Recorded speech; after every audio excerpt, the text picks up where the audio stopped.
One day in 1958, John entered the tank room, put on the mask, and immersed himself in the water for the last time at the National Institutes of Health.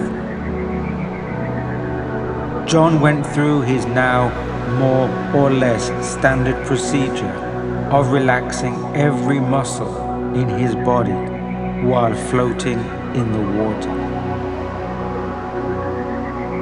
Quite suddenly, he was in a new space, a new domain. He left his human body behind.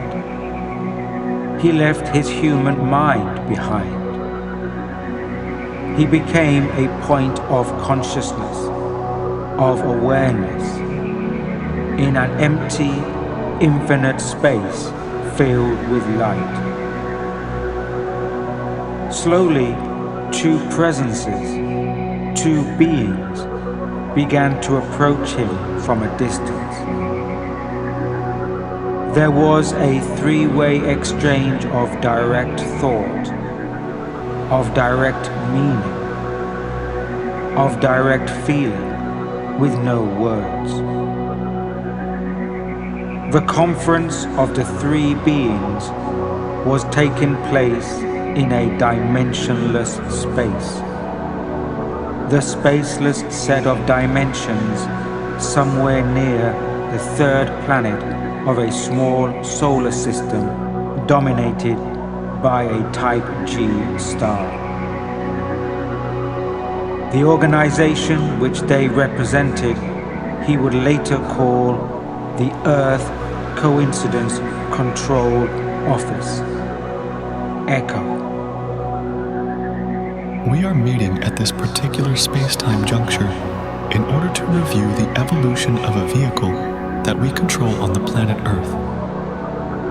We must determine what the future of his mission can be within the evolutionary speed limit allowed the humans on that planet.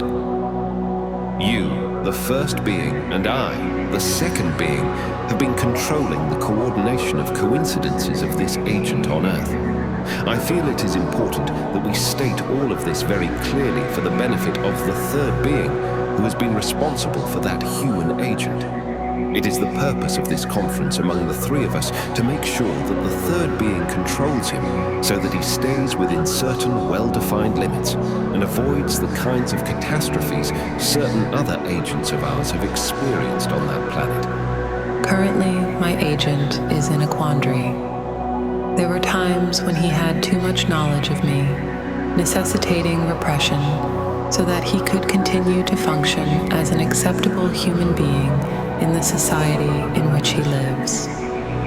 In the area of self-awareness, his awareness of me, of his deeper self, our agent is on the threshold of recognizing us and our influence on him. What are his basic beliefs about the existence of the third being and about us? He is oscillating between two belief systems.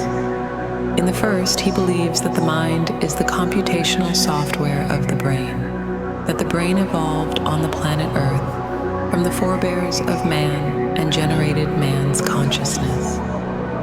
In the second system, he believes in us. He has yet to develop a pure, integrated view of the mind as an entity not contained in the brain. He has yet to give up the view that the brain contains a computed mind plus access to us through means at present unknown on the planet Earth. I would like to suggest that we arrange for his education in more profound ways. He still needs to penetrate into his own mind deeply in the areas of interest to us. We must also control the coincidences in regard to his seeking a female partner for a dyad. He has much to learn here, not all of which can be taught him without some pain. He is not yet in sympathy with the female mind among humans on his planet. He projects too much of himself, not realizing that there are two universes of humans, male and female.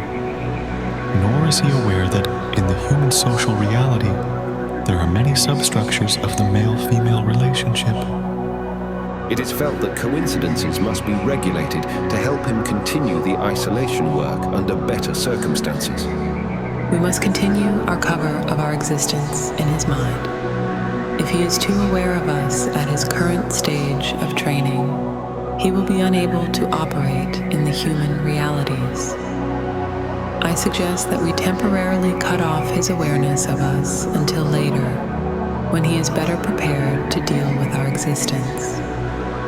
Let us adjourn this conference and meet at some future time in regard to our business with this agent.